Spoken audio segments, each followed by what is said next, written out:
Hi everyone, happy Labor Day. I just want to give you an update regarding Bed Bath & Beyond and what we have to look at going ahead this week, as well as an update regarding the CFO Gustavo Arnal and his death. So let's get into it. Without further ado, please don't take anything I say as financial advice and always do your own DD. Thank you so much. Okay, guys, so those of you who are unaware, unfortunately, Bed Bath & Beyond CFO Gustavo Arnal died after he fell to his death on Friday from the Jenga building. And there's been a lot of speculation regarding whether it was a suicide, whether somebody pushed him, yada, yada, yada. I'm not going to get into that. I'm going to stick to the facts. The medical examiner has confirmed that Arnal died by suicide. So according to the medical examiner, there was no foul play, guys. And let's talk about perhaps what could have led to this. Okay, guys, according to Andy Burt, who wrote this article, Risking Compliance, Bed Bath & Beyond CFO Gustavo Arnal's death follows stock fraud allegations. So, guys, a lot of people are stating that they believe the reason that he jumped off the Jenga building was due to being involved in this stock fraud allegation. So as you can see in this article, it states that a class action complaint was filed on August 23rd, alleging that, I don't know why it just calls it BBB and instead of BBBY, but Bed Bath & Beyond, Arnal, and Chewy.com founder Ryan Cohen and others of artificially inflating the company's share price in order to sell off shares at a higher price before it dropped. The Daily Mail reported BBBY shareholders allege in the suit they lost about $1.2 billion as a result of the pump and dump scheme. Arnal, who police believe died in a suicide leap at 12:20 a.m. at the Jenga building, had unloaded a position of 55,013 shares of BBBY stock on August 16th, worth over $1 million, according to Reuters calculations. Following the disclosure of Cohen and Arnal's stock sales, Bed Bath & Beyond shares fell from a record high $30 to $8.78, according to the suit. Now, guys, I'm sorry, but there's no way that the two of them are responsible for the share price falling. Ultimately, they sold their shares before the fall even occurred. It was when the news broke that retail got nervous and had a sell-off. And guys, you see that retail has a very strong power to inflate the price of the stock and to deflate it. However, nobody can blame Ryan Cohen or Gustavo Arnal for this. And unfortunately, if he did feel responsible for this and it led to a suicide, that is extremely sad and it's heartbreaking. My heart goes out to him and his family. But guys, I'm going to stick to the facts on this, and that's all that we know right now, and that the medical examiner has declared this a suicide. So let's get into what's going on with the price action this week for Bed Bath & Beyond. It could go either way, guys. I'm really not sure. So I'm just going to give you the Ortex and the Fintel.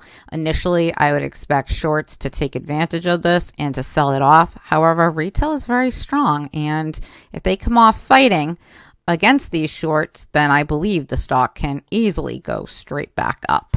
So it may be a great dip buying opportunity should that happen. Again, you know, it's up to you guys how you want to play it, if you even want to play it. So let me give you the facts. Currently, the short interest on BBBY, according to Ortex, is at 36.87%. That's an increase of 1.52%. From Thursday to Friday. They borrowed on Friday 4.2 million shares and only returned 3.32 million shares, which was an increase of 880,000 total shares borrowed. The cost to borrow average is 18.04% with a max of 27.52% and a minimum of 4.32%.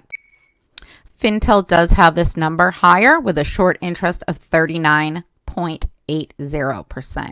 And guys, at the current rate that it's been trading, it would only take 0.45 days to cover. There were 38.03% of shares traded in the dark pool on Friday. Currently, there are 1 million shares available to short with a cost to borrow average of 17.16%. And guys, as you can see, with the short volume ratio was 38.03% on Friday, which is slightly lower to where it's been averaging because it's been, substantially most days in the 50% range. Thursday, it was only 29.17%. Again, guys, the end of the week last week, there was very low volume compared to normal, and that was due to today's holiday.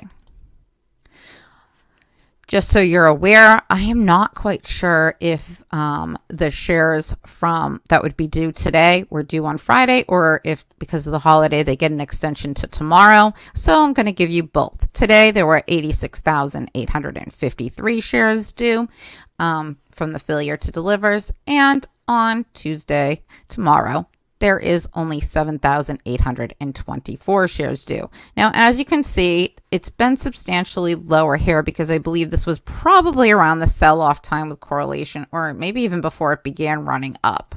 More than likely before it began running up. I can't remember the exact dates of when that happened.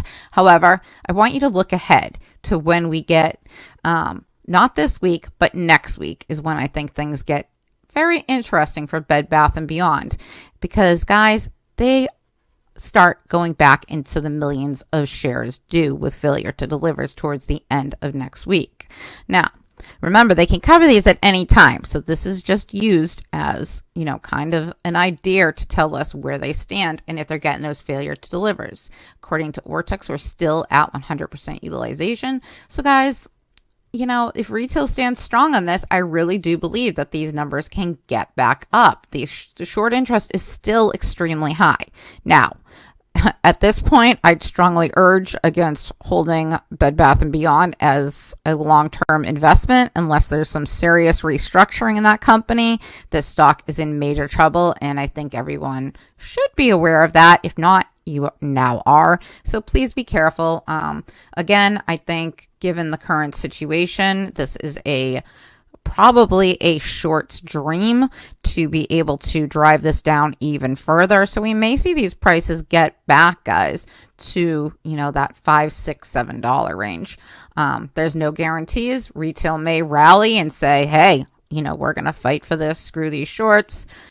Depending on how everyone's perceiving the news, guys, I'm struggling to read the message boards because some people are just ignorant, and, please don't leave negative comments regarding this poor man's death. I am a hospice nurse by trade, and, this is very sad, and my heart goes out to his family, and there's no need for some of the comments that retail are leaving on message boards. It's really heartbreaking to see. So I hope that you guys are better than that, because how would you feel if this was someone that you loved?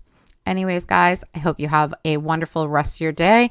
I will be making some more videos, so check them out regarding Fintel's top 6 short squeezes, as well as some other plays that I like watching going into this week. Thanks so much for watching. Please like and subscribe if you have not already. Take care.